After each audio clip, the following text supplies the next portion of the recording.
Damn her. Damn all of it. My name is Caroline, and this is the story of how my sister tried to destroy my wedding, ruin my name, and steal the one thing she could never have, my child. But what she didn't expect was that I'd finally fight back. And when I did, everything in our family shattered. Have you ever felt invisible standing right next to someone who shines so brightly you feel like you're disappearing? That's what it was like growing up with Ava. Ava is 3 years older than me, beautiful, poised, magnetic. She was the kind of child teachers adored, relatives bragged about, and our parents put on a pedestal so high I stopped trying to climb. In every family photo, she was the centerpiece. I was the one off to the side, holding a balloon or fixing my hair. To everyone else, Ava was perfect. And I was Caroline. Just Caroline. I remember once, when I was 8, I brought home a drawing I was so proud of. It was messy, sure, but it was mine. Mom barely looked up from the kitchen as I showed it to her. She smiled faintly and said, "That's sweet, honey. Ava just won first place in her school art show. Maybe you'll get there too." That sentence stuck in my chest like a splinter. For most of my life, I lived in her echo. If I got an A, Ava had straight A's and a scholarship letter. If I wanted to go out with friends, Ava was being taken out to dinner by her boyfriend. At every turn she was the star, and I was just the understudy, waiting for a spotlight that never came. It wasn't that I hated her. There were moments when I even looked up to her. She had a way of walking into a room and making everyone feel like they were lucky just to be in her orbit. I admired that. But I never got to just be me. I was always the counterpoint to Ava. If she was elegant, I was plain. If she was successful, I was just trying. There's a kind of loneliness that comes from constantly being compared, especially when your competition doesn't even know or care that you're in the race. Still, I tried to build my own life, brick by quiet brick. I graduated, got a steady job, met Nathan, a man who saw me for who I was and loved me in the spaces where I had once been overlooked. Ava had her own life too. She married Lucas, a wealthy and confident man who seemed to complete her image of the perfect life. Our family was elated.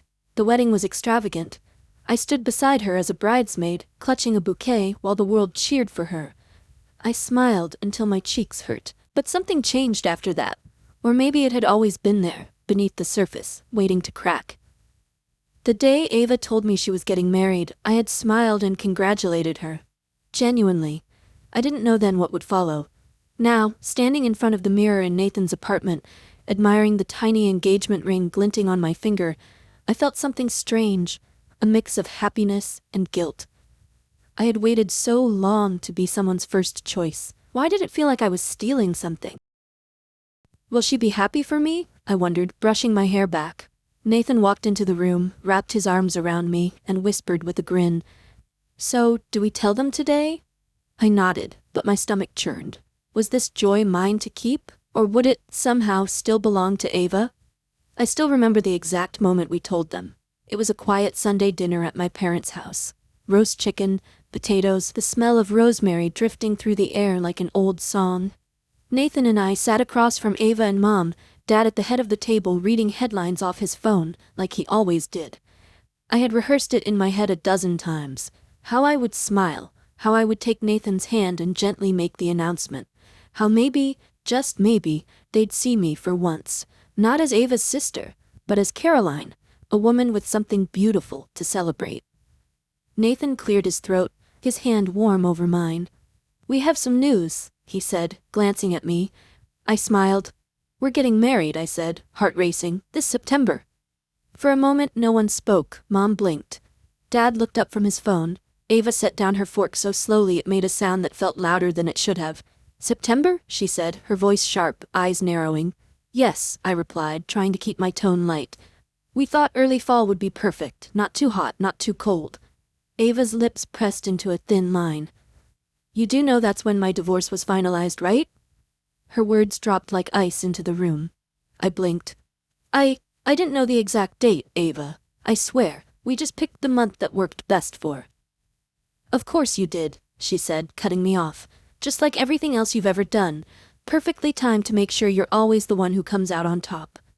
Nathan shifted beside me, tense. I opened my mouth, but the words tangled in my throat. What was she talking about? "Ava," I said gently, I'm not trying to outshine you. This isn't about you." She laughed, a hollow, bitter sound that didn't match her usual polished calm. "You've always tried to outshine me, Caroline. Don't pretend now." I looked at Mom, silently asking for help, for balance, but she looked away, quietly reaching for her wine glass. That silence told me everything. That night, after we left, I sat in the passenger seat, staring out the window as the streetlights blinked past. Nathan kept his eyes on the road, but his hand never left mine. "I'm sorry," he said quietly. "You didn't do anything wrong." "She ruined it," I whispered, my voice barely audible. "She made something beautiful feel contaminated." I didn't sleep well that night. My thoughts spiraled into questions I didn't want to ask. Why did she take it so personally? Did she really think I planned it that way? Was it even about the date? Or something deeper? 2 days later, it began. A message from a distant cousin. "Caroline, is it true? Did you really encourage Lucas to leave Ava?" I stared at the screen, my heart sinking. What the hell is she telling people? The ripple became a wave. Whispers. Accusations. People asking if I had interfered, if I had manipulated Lucas behind Ava's back. I couldn't believe what I was hearing. Me? The forgotten sister? The background blur in Ava's perfect portraits? What came next would upend everything I thought I knew about loyalty, family, and how far someone would go to protect a lie. At first, I thought it would pass, that people would see through the drama, that Ava would come to her senses and stop spinning stories that made me out to be the villain. But she didn't. She doubled down. One afternoon, I got a text from my aunt in Michigan. "Caroline, I really hope what Ava's saying isn't true. If you need to talk, I'm here." I hadn't spoken to that aunt in over a year. It was like Ava had gone on a quiet tour, calling every extended family member she could reach, painting a version of reality where I was the mastermind behind her collapse. She told them I had secretly messaged Lucas, encouraging him to leave her, that I had bragged about marrying before she could, having children before she ever would, that I had wanted her life all along and finally found a way to take it.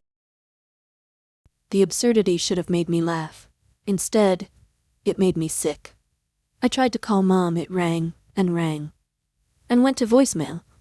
When she finally called back the next evening, her voice was cold and distant. "Caroline," she said, "did you really text Lucas? Did you really tell him he'd be better off without Ava?" I nearly dropped the phone. "What? No, Mom, I don't even have Lucas's number." "She says you did. She says you sent him a message a few weeks before the divorce, encouraging him, telling him he could be free." "I didn't," I said, my voice rising. "I swear to you, I stayed out of it. I never once interfered in their marriage." Mom sighed, the sound tired and old. "Ava is falling apart. She can barely sleep. She says you've always been jealous of her, and now you're celebrating your wedding while she's mourning the end of her marriage."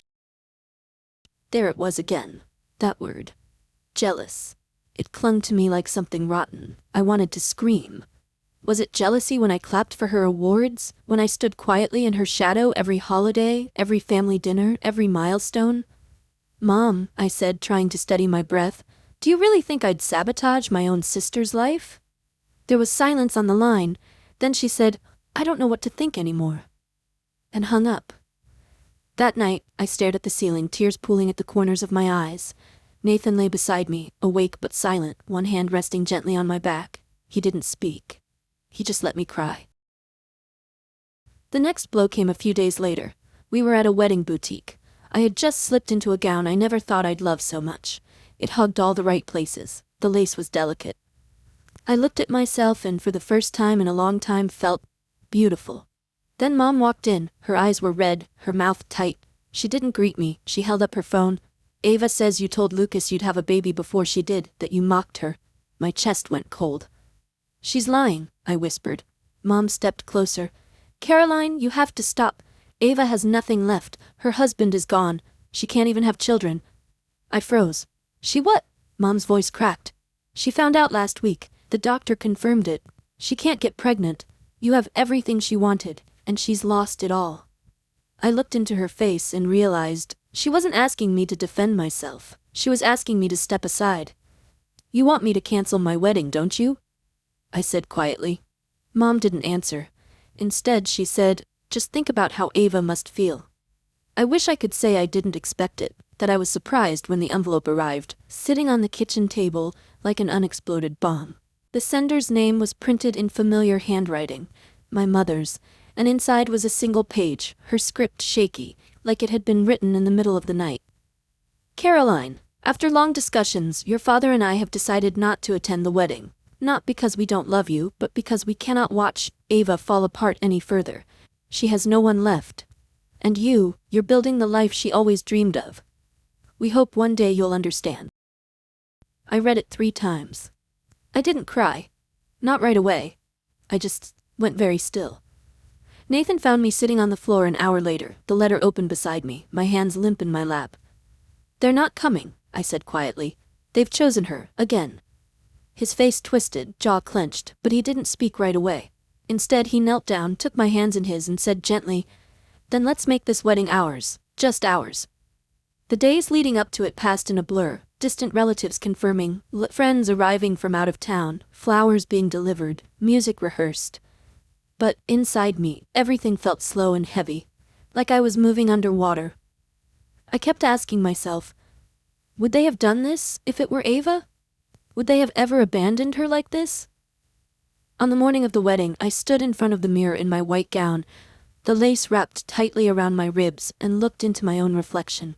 I barely recognized the woman staring back, not because she looked different, but because, for the first time, she wasn't pretending. The ceremony began in the golden light of a late September afternoon. The room was warm, glowing, filled with Nathan's friends and his family, smiling, laughing, hugging me like I belonged. On my side there were empty chairs, long rows of them, each one a silent reminder. When the officiant asked the question, "Who gives this bride away to the groom?" Silence. A beat passed, then another. I looked at the chairs. No mom, no dad. Then I felt a hand on my shoulder. It was Jordan, Nathan's best friend. He stood, placed his hand gently on my back, and said, loud and clear, "I will stand for Caroline." My breath caught. A single tear slipped down my cheek, soaking into the bodice of my dress. I didn't look toward the door. I didn't wait for them to change their minds. I didn't hold on to hope. I walked forward, toward Nathan, toward the man who had chosen me, who had always chosen me. We said our vows through trembling voices, laughter tangled with tears, and when we kissed I felt a weight lift, a cord snapping loose from years of comparison, expectation, and invisible chains. They didn't come, but I didn't need them anymore.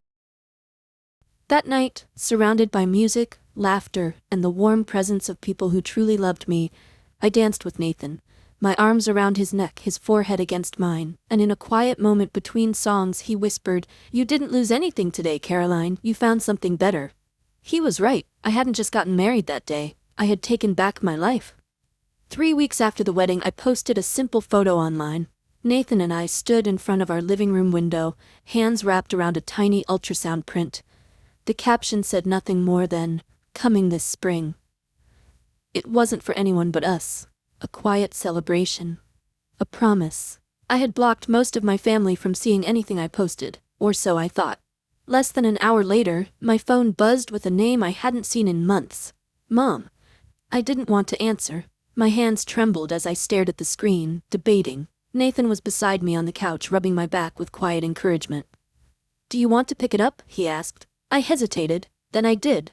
"Caroline." Mom's voice came through shaky, but not soft. "You're pregnant?" "Yes," I replied, my tone careful, neutral. "That's wonderful," she said, but there was no warmth in her voice, only something tight, restrained. And then, as if she couldn't hold it in anymore, she added, "Ava just found out she can't have children." Silence. I didn't know what to say. I had no words for the strange mixture of guilt and frustration crawling through me.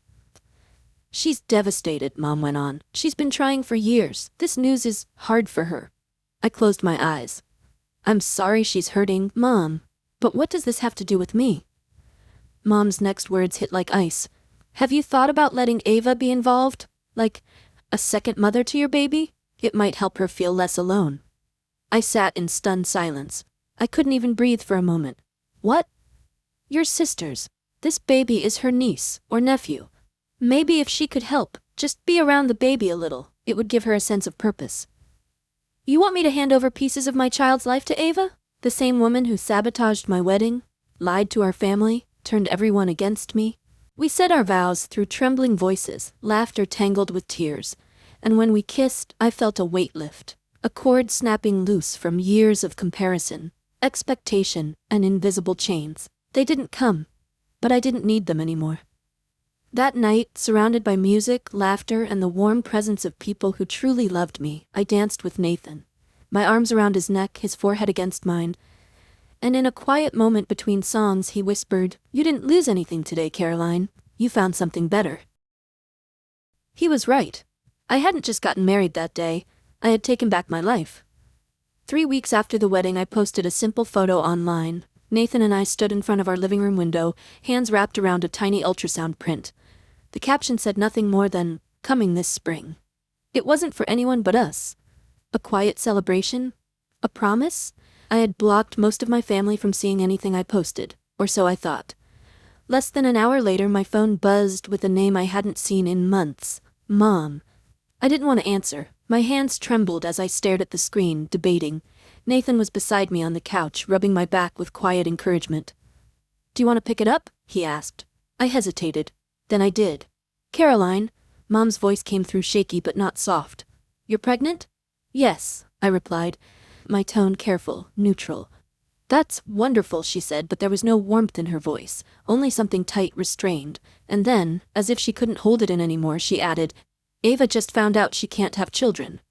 Silence. I didn't know what to say. I had no words for the strange mixture of guilt and frustration crawling through me.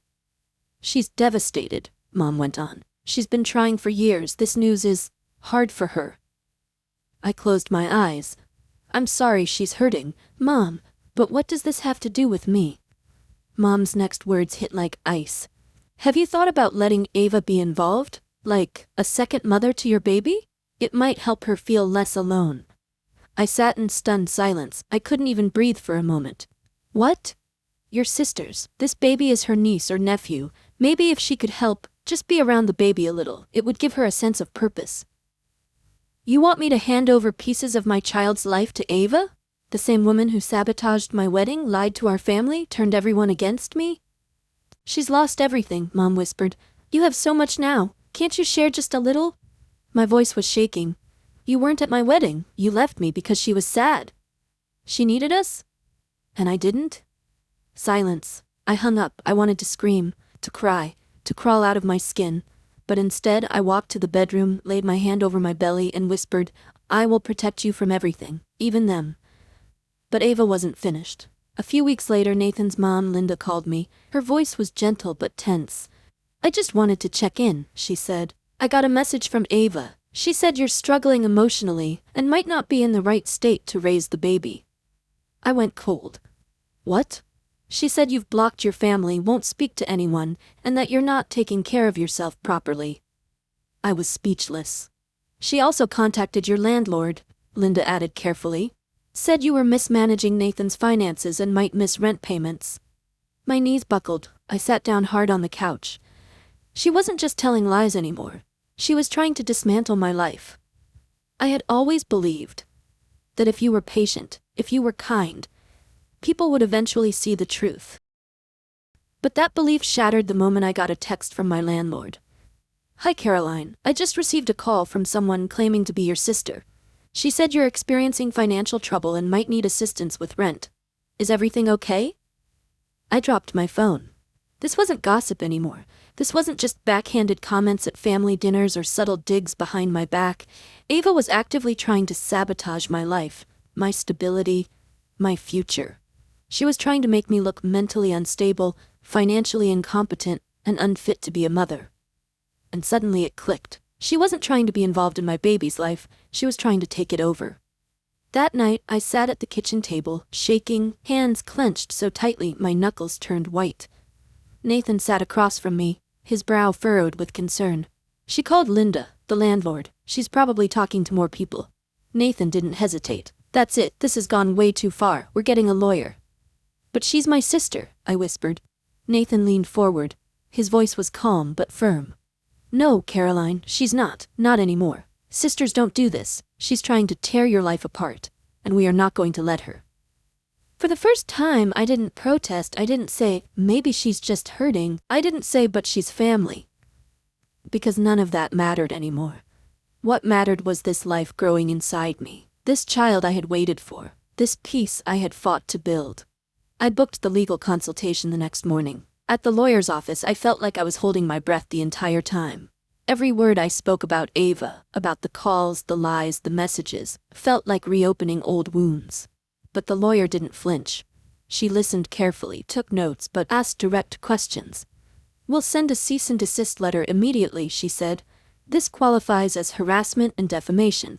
If she continues, we can escalate." I nodded. My hand was trembling as I signed the paperwork. When I left the office, Nathan was waiting outside with a coffee and that steady, reassuring presence he always carried. I slipped my hand into his and let myself exhale. Later that night, I changed my phone number. We contacted the landlord, Linda, and everyone in our close circle. We told them, if Ava or anyone from my family reached out pretending to represent me, they were to redirect it straight to our attorney. Nathan installed cameras around the house. It felt like overkill. But at the same time, it felt like safety. And for the first time in my life, I stopped feeling like the helpless younger sister. I was a woman drawing her line in the sand. No more excuses. No more letting people weaponize family to justify cruelty. The next day, the lawyer emailed me. Ava had received the cease and desist. Her response was brief, cold. "I will no longer contact Caroline or anyone in her household. This chapter is closed." I stared at the screen for a long time. The words were final, but they didn't feel like closure. Still, I sat back in the chair, hand on my belly, and whispered, "We're safe now, I promise." Not peaceful at first. Just empty, like the static that fills a room after a fire alarm finally stops. You don't trust the quiet. Not yet. You wait for the next scream. But the days passed, and no calls came. No messages. No landlord knocking. No in-laws texting confused questions. Just normalcy. I woke up each morning beside Nathan, his hand instinctively reaching for mine under the sheets. The sun spilled through the windows of our small Seattle home, soft and golden. I made tea. I read parenting books. I placed my hands over my belly and whispered good morning to our son. Slowly, my breathing returned to rhythm. And then at our next prenatal checkup, I heard it. That galloping, steady, perfect thump, thump, thump echoing from the ultrasound machine. My baby's heartbeat. I broke down crying. Not from fear, but from the overwhelming realization that we made it. Through the lies, the abandonment, the betrayal, through the noise and chaos and venom. This tiny life inside me was proof that I had survived it all. Nathan kissed my forehead, brushing away my tears. "You're going to be such a good mother," he whispered, and for the first time in a long time I believed it. The nursery slowly took shape. Soft blues, grays, and white. A little bookshelf filled with stories I had once loved. A rocking chair Nathan insisted on assembling himself, even though the instructions made him curse under his breath for hours. Every detail, every choice, felt like an act of rebuilding. I never heard from Ava again. There were no apologies, no attempts to explain, and I stopped waiting for them. My parents too drifted into silence. Not a single call, not even when I gave birth, and as painful as that should have been, it wasn't. Because when our son was placed in my arms for the first time, his tiny fists curled, his eyes squinting against the light, I realized something powerful. I wasn't broken anymore. I was whole, complete, and I wasn't missing anything. Nathan stood beside me, tears in his eyes, one hand resting on my shoulder. "We did it," I whispered, pressing a kiss to our son's soft forehead. We named him Elias, a name that felt strong, gentle, free of legacy or expectation. I never told him about Ava or my parents, at least not then. He grew up surrounded by love, laughter, and safety. He learned that family means showing up, loving hard, apologizing when you're wrong, protecting what matters. As for me, I learned something too, that freedom isn't always loud. Sometimes it's the quiet absence of chaos, the ability to wake up and not brace for a storm, the peace that comes with saying no more, and choosing yourself. Finally, fully, unapologetically. Some people say blood is thicker than water. I used to believe that too. I thought family was something unbreakable, something sacred, until I realized that sometimes the deepest wounds are the ones carved by those closest to you. For years, I bent myself into smaller and smaller shapes just to fit inside the frame our family had built around Ava. I let her shine, let her speak over me, let her needs eclipse mine, because I was taught that's what good daughters, good sisters do. But goodness doesn't mean silence. Love doesn't mean self-erasure. And being family doesn't give anyone the right to destroy you. It took losing everything I thought I needed, my parents' approval, my sister's affection, the illusion of harmony, to finally understand that I was enough, as I was, without comparison, without permission.